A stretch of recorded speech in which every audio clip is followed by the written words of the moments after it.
नमस्कार, मैं शीतल शर्मा और स्वतंत्रता दिवस के इस खास कार्यक्रम पर आप सभी का बहुत बहुत स्वागत है। जी हाँ, आज पूरे देश के अंदर स्वतंत्रता दिवस मनाया जा रहा है और सबसे पहले मेरी और मेरी पूरी टीम की ओर से आपको इस खास दिवस पर बहुत बहुत शुभकामनाएं और बहुत बहुत बधाई, और साथ ही साथ उन शहीदों को भी नमन जिन्होंने इस देश को आज़ाद कराया है।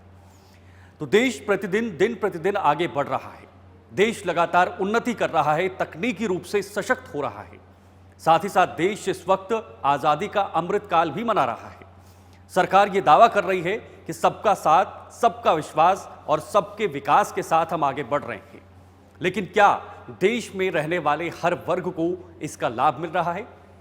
अगर बात दिव्यांगों की करें तो क्या दिव्यांगों को उनके अधिकार सही तरीके से मिल पा रहे हैं? क्या धरातल पर सरकार दिव्यांगों के लिए काम कर रही है?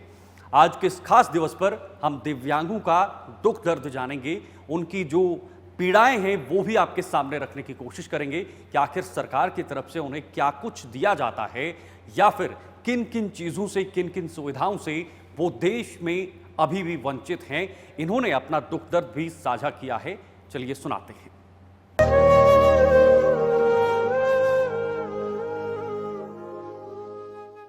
जीवन तेरे लिए कड़ा संघर्ष है, ये सोचकर तू आगे बढ़।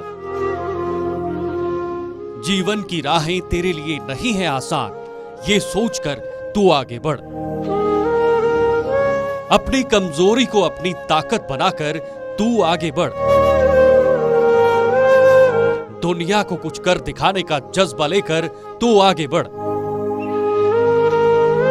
राहों में आने वाली सभी बाधाओं को हटाकर तू आगे बढ़।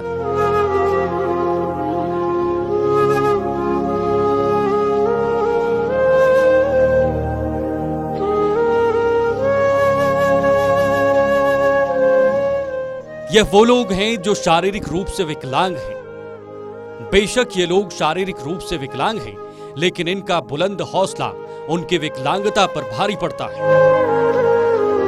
अपने बुलंद हौसले और जज्बे के दम पर ये लोग बिना सरकार की मदद के अपने लक्ष्य को हासिल कर रहे हैं और सफलता के नए शिखर पार कर रहे हैं। सरकार इन लोगों को बेहतर सुविधाएं उपलब्ध करवाने के दावे तो करती है, लेकिन जमीनी सतह पर दिव्यांगों को कितनी सुविधा मिल रही है, यह भी किसी से छिपा नहीं है। आजादी के अमृत काल में भी दिव्यांग बुनियादी सुविधाओं और अपने अधिकारों को लेकर संघर्ष करते हुए नजर आ रहे हैं। सरकार के उदासीन रवैये से दिव्यांग वर्ग परेशान है और यह वर्ग अपने आप को स्वतंत्र नहीं मानता है। हमारी आजादी नहीं है। अगर भारत मना रहा अमृत महोत्सव और 77 साल हमारे अभी 15 अगस्त को हो रहे हैं पूरे, आज के दिन ये पूरे हो जाएंगे, मगर हमारी आजादी कहाँ है? टेक्नोलॉजी है, आजादी नहीं है। टेक्नोलॉजी है, जो हमारे ऑफिसर है, कमिश्नर्स है, वो ये करने नहीं देंगे। आज़ादी है, बैंक वाले फैसिलिटीज़ नहीं देंगे सब जगह, उनको नॉलेज ही नहीं है, यानी वो करने नहीं देते। मगर उनको नॉलेज नहीं है क्योंकि उनको अवेयर नहीं करते हैं। हमारा कोई सिस्टम ये नहीं कहता है बैंक वालों को ट्रेंड करो। यही कहेंगे कि आज़ादी से पहले अंग्रेज़ों के गुलाम हैं, अब हम अपने रियासत और मरकज़ी सरकार के गुलाम हैं, हमारे हैंडीकैप्ड। और हम चाहते हैं, हम सरकार को, आपकी गुलिस्तान चैनल जिसने हमेशा हमारी मदद की है, आपके माध्यम से हम दोनों सरकारों को, जो अपनी रियासत की भी है और जो सेंटर की है, हम उनसे रिक्वेस्ट कर रहे हैं कि अब भी कुछ नहीं बिगड़ा है।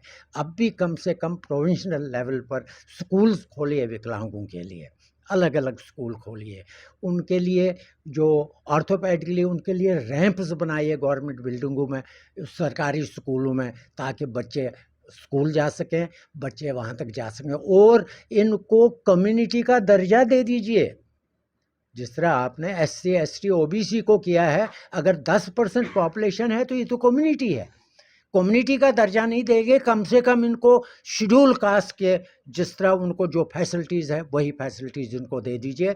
और सबसे पहली बात है एजुकेशन की फैसिलिटीज़ दे दीजिए।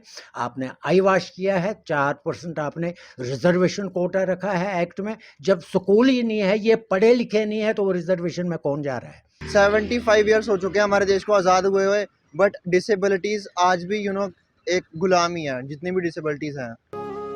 जीवन की राह दिव्यांगों के लिए बहुत ही कठिन है। आधुनिक दौर में भी दिव्यांग की राहें आसान नहीं कर पाए हैं। स्कूल हो, अस्पताल हो, एटीएम हो या फिर शौचालय, हर जगह पहुंचने के लिए दिव्यांगों को कड़क संघर्ष करना पड़ता है। बहुत सारी सुविधाएं से वंचित है। सबसे पहले है ये जो वॉशरूम है, चाहे बस स्टैंड पे है, चाहे रेलवे पे है, चाहे एयरपोर्ट पे है, वॉशरूम नहीं है डिसेबल के लिए। खास तौर पर लड़कियों को बहुत मुश्किल होते हैं। चलो लड़के तो जा सकते हैं कहीं भी, मगर लड़कियों के लिए नहीं है फैसिलिटी अवेलेबल। एटीएम जाते हैं तो पता नहीं चलता है कैसे जाना है, तो पता नहीं चलता स्टेप्स है या नहीं है, रैंप नहीं है, तो यही प्रॉब्लम है। जैसे आप एटीएम पे चले जाओ, ठीक है, अगर ब्लाइंड है वो चल सकता है, वो चले जाएगा। वॉशरूम यूज़ करना है, वो किसी का हाथ पकड़ेगा, पहले तो उसको ये देखना है कि भाई आसपास कोई मिल जाए जो मेरे को सीढ़ियाँ चढ़ा दे। अब चलो वो तो चल गया, लेकिन जो व्हीलचेयर यूज़र है वो क्या करेगा? अब जो डफ एंड डम है वो कैसे बताएगा भाई, साइन बोर्ड नहीं लगे हुए। सरकार दिव्यांगों के लिए कई योजनाएं शुरू करने के दावे करती है। सड़कों पर कीड़ों की तरह रैंक कर चलने को मजबूर ये लोग सरकार के इन दावों की पोल खोल रहे हैं। इन लोगों के मुताबिक उन्होंने सरकार द्वारा शुरू की गई इन योजनाओं के लिए कई बार आवेदन किया।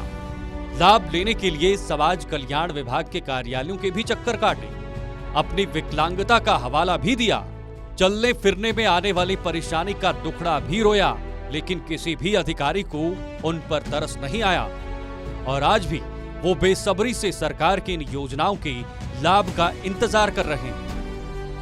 हम तरातुल में रहते हैं, हमें कोई फैसिलिटी नहीं, हमें एटीएम आना पड़ता है, ऊपर रैंप नहीं बने हैं, अंदर बैठ के जाना पड़ता है।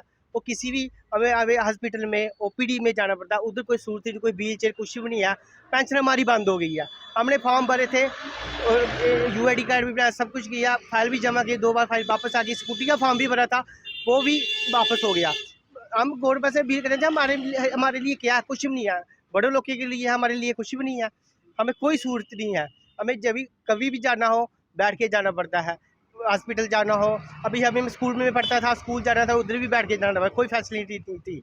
स्कूटी कोड मैंने 3-4 बार मैंने फार्म भरा, कुछ नहीं है। पेंशन मैंने इतना खर्चल हुआ, शाला मार गया, उधर सीएम के पास पेश किया, ऊपर जाने की दिक्कत पड़ी, तहसील गया, वो बार बार वो ये कमी है, वो वाली चीज़ की कमी है, इनकम सर्टिफिकेट नहीं है, वो है। हमारा क्या इनकम है?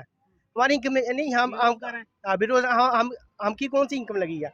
मैंने सोशल वेलफेयर में फॉर्म भरा 2017 में, ठीक है, अभी तक कोई कुछ नहीं हुआ। रेड क्रॉस में भी दिया मैंने, वहाँ भी कुछ नहीं मिला मेरे को।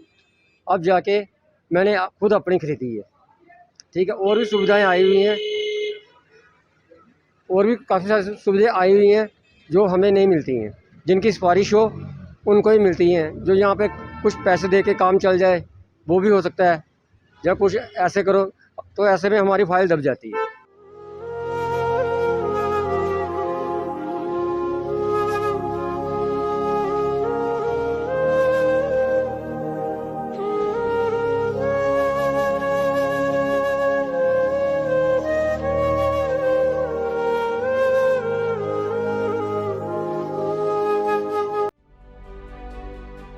देश की सबसे बड़ी अदालत सुप्रीम कोर्ट ने दिव्यांगों की दुख तकलीफ को देखते हुए एक आदेश जारी किया था कि वर्ष 2020 के बाद बनने वाली तमाम इमारतों में दिव्यांगों के लिए विशेष सुविधाएं उपलब्ध हों। लेकिन सुप्रीम कोर्ट के इस आदेश के बाद क्या दिव्यांगों को वो विशेष सुविधाएं मिली हैं? दिव्यांगों की माने तो अभी तक उन्हें ये विशेष सुविधाएं नहीं मिली। दूसरी बात है, अगर हमारे सुप्रीम कोर्ट ऑफ इंडिया ने बोला 2020 के बाद जो भी बिल्डिंगें बनेंगी वो एक्सेसिबल होनी चाहिए, रैंप होनी चाहिए, लिफ्ट होना चाहिए, फैसिलिटीज होनी चाहिए, क्या उनका बिल कैसे पास होती है? आप अगर देखेंगे जो बिल्डिंगें बनी उनमें अरेंजमेंट कितनों में है। मैंने कई बार बोला यहाँ का सुपर स्पेशलिस्ट हॉस्पिटल देख लीजिए, कहाँ पे फैसिलिटी। आप गवर्नमेंट स्कूलों में जाइए, वहाँ लोगों को मुश्किल होता आना जाना। आप एटीएम पे जाइए, वहाँ एटीएम फैसिलिटी होके एक्टिवेट नहीं है। लाइक सर, अभी आपने देखा होगा, जैसे मैं एटीएम में गया, रास्ते में चल रहा था, ठीक है, पहली बात तो रास्ते एक्सेसिबल नहीं है, एटीएम तक पहुंचना कैसे है, ठीक है। चलो कोई पहुंच भी जाता है एटीएम, उसके बाद जब हम आपने देखा जब मैं एटीएम यूज़ कर रहा था, जब मैंने उसमें हेडफोन लगाया, लाइक वो अच्छे से एक्सेसिबल चल ही नहीं रहा था। लाइक मैंने उस पर अभी अपना पिन डालना था, तो एटीएम में क्या रहता है, ब्रेल डॉट्स रहते हैं, है ना, तो वो ब्रेल डॉट्स एटीएम में है ही नहीं, लाइक तो लाइक हम यूज़ कैसे करेंगे। दिव्यांगों के मुताबिक देश में अमृतकाल चल रहा है। 2047 तक भारत के सुपर पावर बनने के साथ साथ ग्रीन इकोनॉमी की बातें हो रही हैं, लेकिन दिव्यांगों के उत्थान के लिए कुछ नहीं हो पा रहा है। देखो अमृतकाल चल रहा है अभी, ऐसी कई सारी रिपोर्ट्स आती हैं जिसमें बताया जाता है कि 2047 तक इंडिया सुपर पावर बन जाएगा, 2030 तक हम लोग ग्रीन इकोनॉमी को अचीव कर लेंगे, ग्रीन एनर्जी आ जाएगी, वो सब चीज़ें आ जाएंगी। तो जो पर्सन विद डिसेबिलिटी है उनका क्या? हमारे लिए अभी भी वही 1947 से पहले का जो एरा था वो अभी भी वैसा ही चल रहा है। कोई उस पे इतना कोई ख़ास काम नहीं हुआ, और ख़ासकर जे.एंड.के में तो बिल्कुल ही नहीं हुआ है। आप जम्मू ले लो, कश्मीर में तो फिर डिजिटल लिटरेसी को लेके किसी हद तक काम हुआ है। जम्मू में तो डिजिटल लिटरेसी को लेके कुछ भी नहीं हुआ है। हमारे यहाँ पे अगर एग्ज़ाम्पल के तौर पे 100 बच्चे हैं जो पर्सन विद डिसेबिलिटी में आते हैं, तो आप ये मान के चलिए उसमें मोस्टली वो बच्चे होंगे 70-80%, अगर नंबर मेरा गलत ना हो, उनको डिजिटल लिटरेसी का डी भी नहीं पता होगा। क्यों? क्योंकि उनको कंप्यूटर नहीं चलाना आता। जितने आजकल नए टेक्नोलॉजी के जितने वो इक्विपमेंट्स आते हैं, या फिर कंप्यूटर हो गया, स्क्रीन रीडर हो गए, ब्रेल हो गई, रिफ्रेशेबल ब्रेल डिस्प्ले हो गया, इन सब के बारे में भी नहीं पता होगा। सरकार ने दिव्यांगों को बुनियादी सुविधाएं उपलब्ध करवाने के उद्देश्य से right of person with disability act बनाया है, ताकि दिव्यांगों को बुनियादी सुविधाएं मिल सकें और देश के विकास में वो भी अपनी भूमिका निभा सकें। इस एक्ट के लागू होने के बाद दिव्यांगों में उम्मीद की एक नई किरण जागी कि अब उनके भी अच्छे दिन आएंगे। लेकिन धारा 370 के होने के कारण जम्मू कश्मीर में ये एक्ट लागू नहीं हो पाया था। वर्ष 2019 में अनुच्छेद 370 निरस्त तो हो गया, लेकिन right of person with disability act फिर भी जम्मू कश्मीर में लागू नहीं हुआ। इस एक्ट को लागू करने के लिए जम्मू कश्मीर के दिव्यांगों ने आवाज उठाई है, सड़कों पर प्रदर्शन किए और सरकार पर दबाव बनाया। दिव्यांगों के लगातार प्रदर्शनों के बाद 15 मार्च 2021 में इस एक्ट को जम्मू कश्मीर में नोटिफाई किया गया है।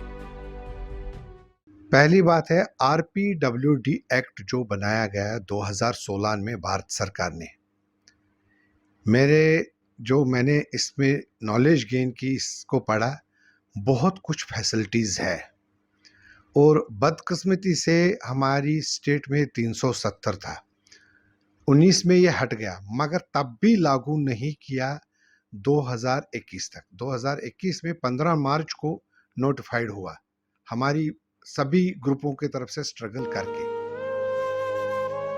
इस एक्ट के जम्मू कश्मीर में लागू होने के बाद भी दिव्यांगों को सुविधा नहीं मिल पा रही है जिसके वो हकदार हैं। दिव्यांगों को उस समय भारी निराशा होती है जब इस एक्ट के तहत उन्हें मिलने वाली सुविधा पर कुछ लोग बाधा डालने का प्रयास करते हैं। इसमें फैसिलिटीज है, इसमें एक्सेसिबिलिटी के बारे में दिया है, एजुकेशन के बारे में दिया है, जॉब के बारे में दिया है, जो मेन पॉइंट्स है। अच्छा, कैटेगरीज बढ़ाई गई, अगर पहले 3 या 4 कैटेगरी, ये 21 कैटेगरी हो गई। मगर कहाँ पे ये लागू होता है, क्यों हर्डल लाते हैं लोग? अगर नहीं लाते हर्डल, इसमें रुकावट नहीं लाते, मुझे नहीं लगता है डिसेबिलिटी रहती। ठीक है, किसी को हम देख नहीं सकते, किसी को टांगों में प्रॉब्लम है, किसी को बाजू में प्रॉब्लम है, वो अपनी जगह है, मगर उन लोगों की डिसेबिलिटी कैसे दूर करे जो इस चीज को रुकावट लाते हैं।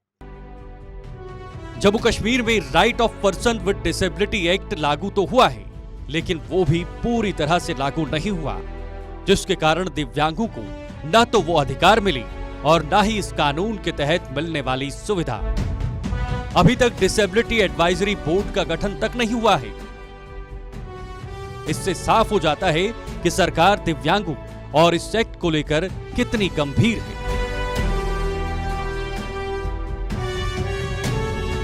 तो जो आरपीडब्ल्यू एक्ट 2016 है वो हमारी स्टेट में 15 मार्च 2020 को लागू हुआ। लागू होने के बाद उसके अंदर बहुत ही अच्छा एक्ट है वो। उसके अंदर बहुत से प्रोविज़न हैं गवर्नमेंट ने किए हुए जो इन बच्चों को बहुत ज़्यादा लाभ पहुंचा सकते हैं। लेकिन बदकिस्मती ये है कि वो एक्ट जो है वो पूरी तरह जहाँ लागू नहीं हुआ। जैसे मैं आपको सिलसिलेवार बताऊँ तो सबसे पहले उसके अंदर प्रोविज़न है कि डिसेबिलिटी एडवाइजरी बोर्ड बनता है जो 5 साल होने को है, अभी तक नहीं बना।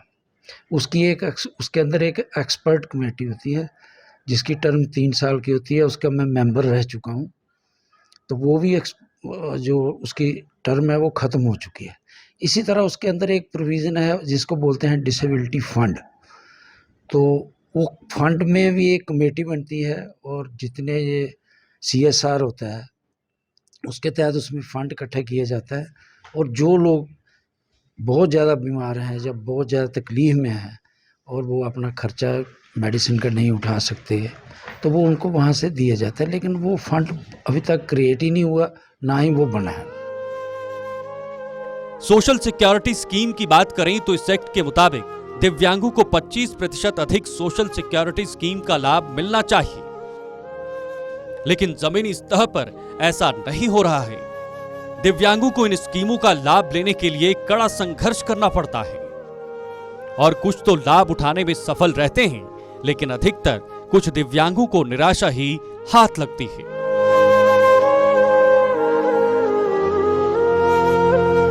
इसी तरह अगर सोशल सिक्योरिटी स्कीम्स की बात करें तो एक्ट कहता है कि जितनी भी सोशल सिक्योरिटी स्कीम्स हैं वो 25% ज़्यादा होनी चाहिए डिसेबल के लिए।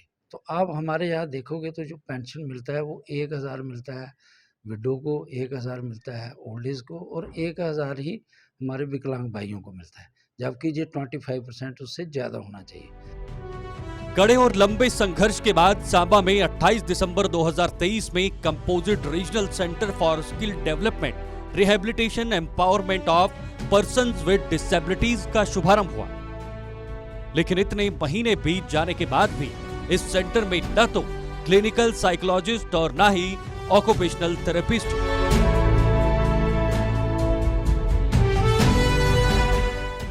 जहाँ जो सर्विसेज होती हैं उसमें हमने एक यहाँ पे कंपोजिट रीजनल सेंटर जो है वो 28 दिसंबर 2023 को उसकी इनागुरेशन हुई। 7 महीने आने को हुए हैं, अभी तक वहाँ पे ना तो क्लिनिकल साइकोलॉजिस्ट है, ना ऑक्यूपेशनल थेरेपिस्ट है, और ना ही वहाँ स्पीच एंड ऑडियोलॉजी जो होता है स्पीच थेरेपिस्ट जिसको हम बोलते हैं, ऑक्यूपेशनल थेरेपिस्ट, दोनों नहीं हैं, क्लिनिकल साइकोलॉजिस्ट भी नहीं है। तो हम चाहते हैं कि अगर कोई चीज़ खुली हो, जो कोई सेंटर खुला हो, वो एक 29 करोड़ का प्रोजेक्ट है जिसको सैंक्शन कराने में हमें 13 साल लगे और 10 साल उसको ज़मीन पे लाने पे लगे, लेकिन 7 महीने हो गए उसका स्टाफ ही नहीं है। तो हमारे बच्चे जो इंटेलेक्चुअल डिसेबिलिटी में आते हैं उनको ऑक्यूपेशनल थेरेपी की ज़रूरत होती है, तो वो उनको मिल नहीं पाती वहाँ।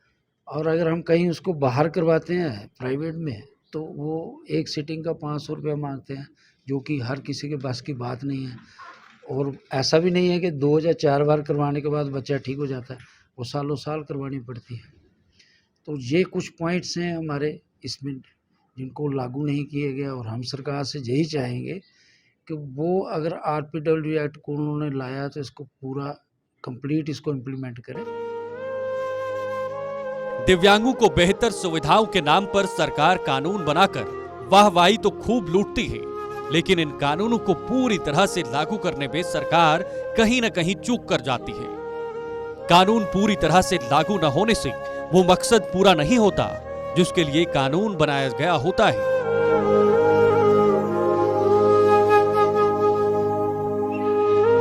गवर्नमेंट यूजुअली लॉज तो बना देती है, लॉज पास कर देती है, बट इश्यूज ये रहते हैं कि उनका इसको लेके, उसकी एग्जीक्यूशन को लेके, उसकी इम्प्लीमेंटेशन को लेके विजन नहीं रहता है। ग्राउंड लेवल पे कैसे लोगों को उसका फ़ायदा मिले और उसकी इम्प्लीमेंटेशन के लिए क्या क्या किया जाना चाहिए, इस बारे में अक्सर चूक रह जाती है। अभी हम अगर आरपीडब्ल्यूडी एक्ट की बात करें तो उसमें काफ़ी सारे प्रोविजंस हैं कि स्पेशल एजुकेटर्स होने चाहिए, टेक्नोलॉजी पर स्ट्रेस है, इंफ्रास्ट्रक्चर की बात की गई है।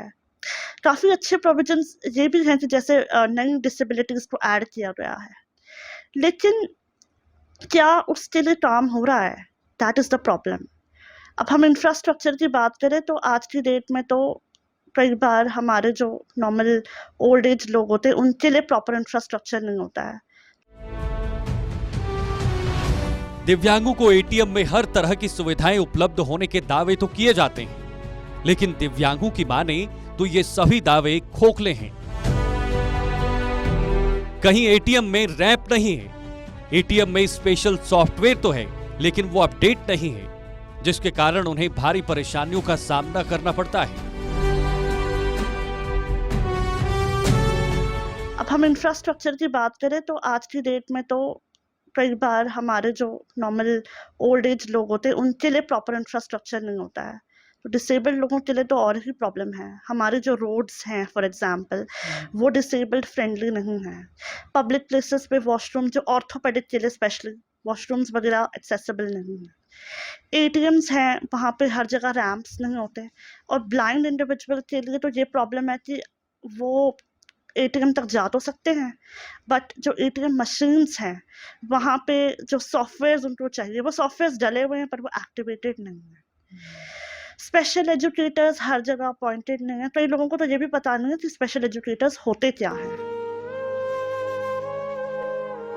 सरकार देश के बच्चों को राइट टू एजुकेशन देने की बात करती है, क्या शारीरिक रूप से विकलांग बच्चों को सरकार ये अधिकार दे रही है?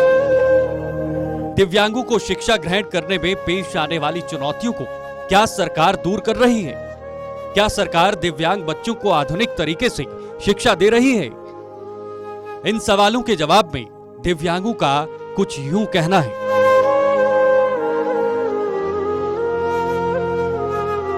हर बच्चे को अगर आप राइट टू एजुकेशन दे रहे हो, article 21A of the constitution हमें राइट टू एजुकेशन का प्रावधान देता है। आरपीडब्ल्यूडी में एजुकेशन की बात हुई है, लेकिन क्या जो लोग जिन्हें चैलेंजेस हैं, फॉर एग्जांपल ब्लाइंड कम्युनिटी को सबसे ज़्यादा जो चैलेंजेस रहते हैं एक्सेसिबिलिटी को लेकर, accessibility of study material, books होने चाहिए जो एक्सेसिबल फॉर्मेट में हो, उसके लिए कितना काम हो रहा है इस पे कोई फोकस नहीं है। आप अगर किसी भी गवर्नमेंट के पर्सन से बात करें, गवर्नमेंट ऑफिशियल से बात करें, उनको तो पहले यही नहीं पता होता है कि आजकल कितनी टेक्नोलॉजीज आ गई हैं, कितने सारे एक्सेसिबल फॉर्मेट आ गए हैं। वो तो अभी भी सोचते हैं कि जो बच्चे हायर एजुकेशन में वो वैसे ही पुराना ब्रेल का यूज़ करते हैं, ब्रेल चल रही है। दे हैव नो आइडिया कि अब जो ब्लाइंड इंडिविजुअल्स हैं वो कंप्यूटर यूज़ कर सकते हैं, उनको इसका कुछ पता नहीं है, तो उस वजह से वो इसको लेके डायरेक्शंस नहीं दे पाते हैं। JNK में तो ये प्रॉब्लम अभी भी बहुत ज़्यादा है। मैं ऐसे कई स्टूडेंट्स को जानती हूँ जिन्होंने अपनी ग्रेजुएशन ब्रेल से की है और वो ब्रेल नोट्स उन्हें खुद बनाने पड़ते थे, तो बहुत ज़्यादा इश्यूज़ हैं। अब जिनकी फैमिलीज थोड़ा सपोर्ट कर पाती है, जैसे कि मेरी बात है, मैंने लॉ करा क्योंकि मेरी फैमिली ने मुझे सपोर्ट किया, मेरी फैमिली ने टेक्नोलॉजीज़ और इन सब पे ध्यान दिया। पर जिन बच्चों को ये उम्मीद होती है कि अथॉरिटी, स्कूल, कॉलेजेस ये सब उनकी मदद करेंगे, उनके लिए वैसा एटमॉस्फेयर, वैसा एनवायरनमेंट ही नहीं है, क्योंकि उनके टीचर्स या उनकी अथॉरिटीज़ को यही नहीं पता है कि उन्हें किस चीज़ की नीड है। हमारे यहाँ जम्मू में एक भी ऐसा सेंटर नहीं है जो कंप्यूटर ट्रेनिंग प्रोवाइड करता हो, जबकि आरपीडब्ल्यूडी एक्ट बोलता है कि एक्सेसिबिलिटी पे काम करिए, एजुकेशन की एक्सेसिबिलिटी पे काम करिए। हमारे यहाँ आज भी कई स्कूल्स और ज़्यादातर स्कूल्स में स्पेशल एजुकेटर्स की सुविधा नहीं है। सरकार टैब देने की बात तो करती है, लेकिन दिव्यांग इसको कैसे चलाएंगे इसकी बात नहीं करती। शहरी इलाकों में दिव्यांग फिर भी कुछ कर लेते हैं, लेकिन ग्रामीण इलाकों में दिव्यांगों की हालत और भी बदतर है। कई बार गवर्नमेंट्स कह देती है कि हाँ हम बच्चों को फ्री ये दे देंगे, फ्री टैबलेट्स दे देंगे, फलाना दे देंगे, लेकिन उनको सिखाने के लिए कोई नहीं है। तो ये इश्यूज़ बहुत ज़्यादा हैं, और ये इश्यूज़ रूरल एरियाज़ में तो और भी ज़्यादा है। जो बच्चे अर्बन एरियाज़ में रहते हैं वो तो फिर भी किसी तरह यहाँ वहाँ से पता कर लेते हैं चीज़ें, लेकिन रूरल एरियाज़ में तो अक्सर ये माना जाता है कि अगर आपको डिसेबिलिटी है तो आपकी एजुकेशन कंप्लीट हो ही नहीं सकती। और ये प्रॉब्लम लड़कियों में तो और ज़्यादा है, जो थोड़े से लोअर बैकग्राउंड के लड़कियां होती हैं या गांव से आती हैं, ज़्यादा से ज़्यादा वो किसी यहाँ के टिपिकल ब्लाइंड स्कूल में उनका एडमिशन हो जाता है, जैसे तैसे उनकी नाम की पढ़ाई हो जाती है और 17-18 के होते ही उनकी किसी तरह पर शादी कर देते हैं।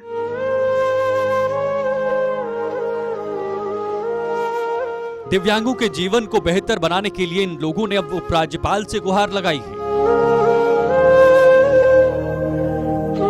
इन लोगों ने उपराज्यपाल से commissioner for person with disabilities न रखकर commission for person with disabilities का गठन करने की मांग की है और इस कमीशन का चेयरमैन आईएएस अधिकारी या फिर रिटायर जज को नियुक्त करने की मांग की है ताकि दिव्यांगों को उनका अधिकार मिल सके और उनका भी उत्थान हो सके।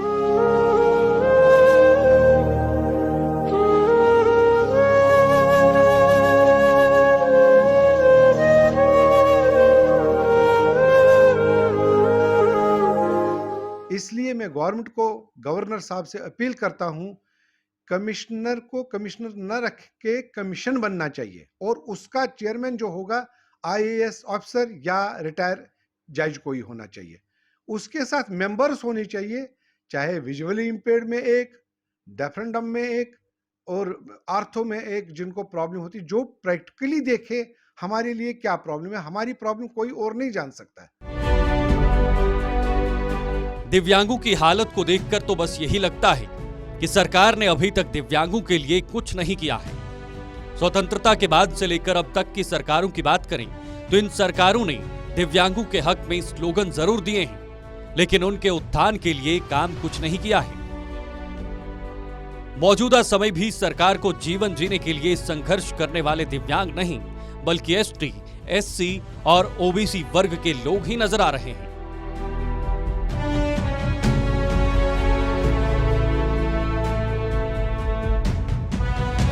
देखिए जी, जहाँ तक हमारे विकलांगों का सवाल है, इन विकलांगों को सरकार, चाहे वो केंद्र सरकार है, मरकज़ी सरकार है या हमारी रियासत की सरकार है, इन्होंने सही मायने में रिकॉग्नाइज ही नहीं किया है।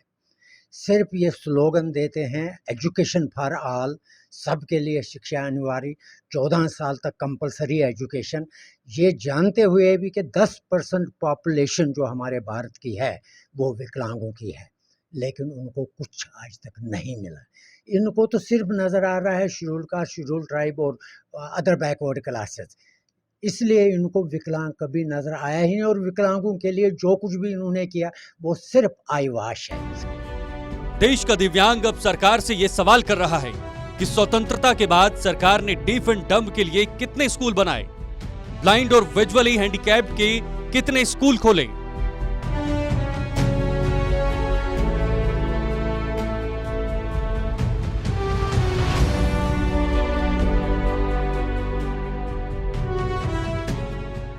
अगर मैं सरकार से पूछना चाहूँ कि 1947 में देश आज़ाद हो गया, 1947 से लेकर आज तक आपने डेफ एंड डम्ब यानी गूंगे बहरे बच्चों के लिए कितने स्कूल खोले, विजुअली हैंडीकैप्ड या ब्लाइंड्स जिनको हम कहते हैं उनके लिए कितने स्कूल खोले, आर्थोपेडिकली हैंडीकैप्ड के लिए अगर स्कूल खोलने की ज़रूरत नहीं है तो क्या आपने किसी सरकारी स्कूल में रैंप बनाया है जहां एक फिजिकली हैंडीकैप्ड व्हील चेयर पर या क्रचेस पर उस क्लासरूम तक पहुंच सकता हो, सेकंड स्टोरी या थर्ड स्टोरी? इन्होंने कुछ नहीं किया। पॉपुलेशन का 10% हमारा विकलांग हैं और उनके लिए कुछ नहीं किया। एक के बाद एक सरकार ने दिव्यांगों की राहें आसान बनाने के लिए एक्ट बनाए, लेकिन सरकार के ये एक्ट भी दिव्यांगों का मुकद्दर नहीं बदल पाए हैं। सवाल ये खड़ा होता है कि दिव्यांगों की किस्मत इतनी खराब है या फिर सरकार इन्हें बेहतर सुविधा देने में असफल साबित हुई है। एक्ट बनाया 1995 में, उसमें 300 कुछ कमेटियां बनाई जिनकी कभी मीटिंग ही नहीं हुई, और उसमें मोटे शब्दों में लिखा था to be implemented throughout India except for J&K state. हमें इस तरह से उन्होंने नकार दिया था कि वो एक्ट भी नहीं आया, और 3 महीने डे नाइट स्ट्राइक करने के बाद 1998 में एक्ट बना, और मई 1998 में इम्प्लीमेंटेशन ऑर्डर असेंबली ने पास किया, लेकिन इम्प्लीमेंट कभी हुआ ही नहीं। डीफ एंड डम्प के लिए कोई स्कूल नहीं है। ब्लाइंड और विजुअली हैंडीकैप्ड की हालत उनसे ज्यादा खराब है। इन लोगों के लिए न सरकार और न ही किसी गैर सरकारी संस्था ने कोई स्कूल खोला है। 1995 में गैर सरकारी संस्था J&K के कल्याण समाज केंद्र ने बड़ी पहल करते हुए जम्मू में डीफ एंड डम्प के लिए स्कूल की बुनियाद रखी। प्रशासन ने भी संस्था की इस पहल की जमकर सराहना की और स्कूल के लिए 8 कनाल जमीन देने का ऐलान किया। संस्था ने प्रशासन द्वारा तय की गई जमीन की कीमत भी चुका दी, लेकिन आज तक संस्था को स्कूल के लिए जमीन नहीं मिली है। इससे साफ होता है कि सरकार दिव्यांगों के उत्थान को लेकर कितनी गंभीर है।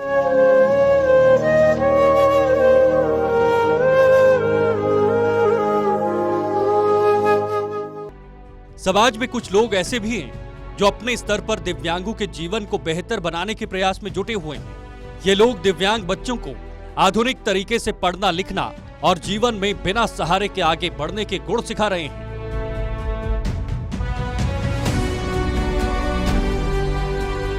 जैसे कोई हमारे पास बच्चा आता है, ठीक है, 7 दिन के लिए हम पहले उनको समझते हैं कि उनकी नीड्स क्या क्या हैं। आफ्टर दैट हम उनके ऊपर एक पूरा प्लान बनाएंगे with the help of our counsellor. वो हमें बताएंगे किस तरीके से बच्चे को कौन सी थेरेपी हमें देनी चाहिए, किस तरीके से, and then we will work on that. इन लोगों के इस प्रयास से दिव्यांग बच्चों के अभिभावकों में भी उम्मीद की एक नई किरण पैदा होती है और उन्हें भी लगता है कि उनके दिव्यांग बच्चे भविष्य में अपने पांव पर खड़े होकर बिना किसी सहारे के आगे बढ़ सकेंगे।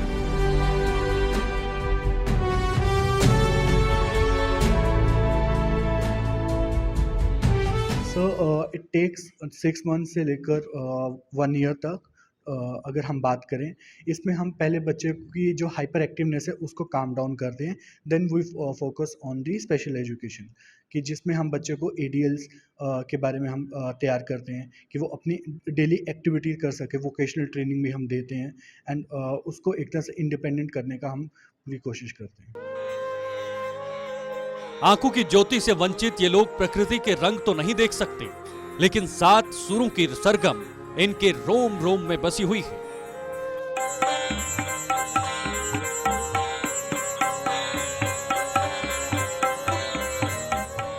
इन 7 सुरों के माध्यम से ये लोग अपना दर्द भी हल्का कर लेते हैं और इससे अपना मनोरंजन भी कर लेते हैं।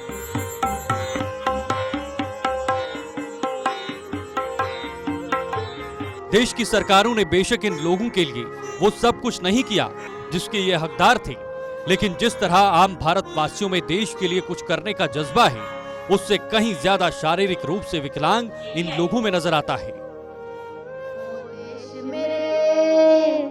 तेरी शान पे सदके कोई धन है क्या, तेरी धूल से बढ़ के, तेरी धूप से रोशन, तेरी हवा पे जिंदा तू भाग है मेरा, मैं तेरा परिंदा। है अर्ज़ ये दीवाने की जहाँ बोल सुहानी देगी, एक रोज वही मेरी शाम हो। कभी याद करे जो जमाना माटी पे मर मिट जाना, जिक्र में शामिल मेरा नाम हो। ओ देश में तेरी शान पे सदके कोई धन है क्या, तेरी धूल से बढ़ के, तेरी धूप से रोशन, तेरी हवा पे जिंदा तू बाग है मेरा, मैं तेरा परिंदा। आंचल तेरा रहे माँ हो रंग बिरंगा हो, जा आसमां से तेरा तिरंगा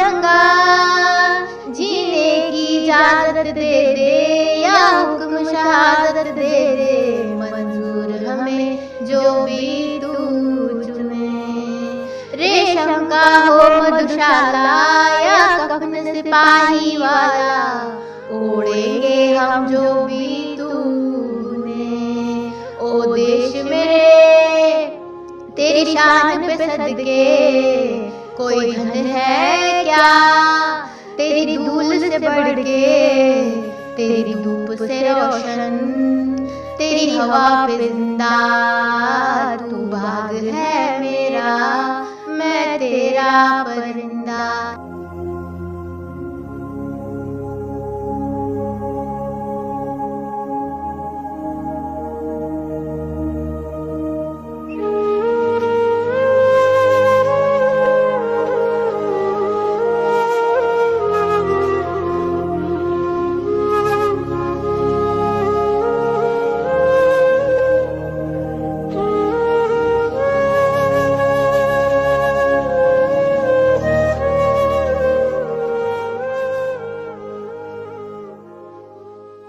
अब समय आ गया है कि सत्ता पक्ष और विपक्ष को मिलकर एक साथ दिव्यांगों के उत्थान के लिए काम करना होगा और साथ ही साथ एसटी, ओबीसी, एससी के साथ साथ दिव्यांगों के लिए भी बात करनी होगी, ताकि दिव्यांगों के लिए आने वाले समय में उनके जीवन के लिए कोई बड़े कदम उठाए जाएं।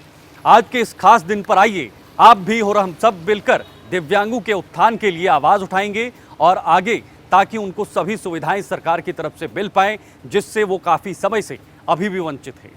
आखिर में एक बार फिर से मेरी तरफ से स्वतंत्रता दिवस की बहुत बहुत शुभकामनाएं।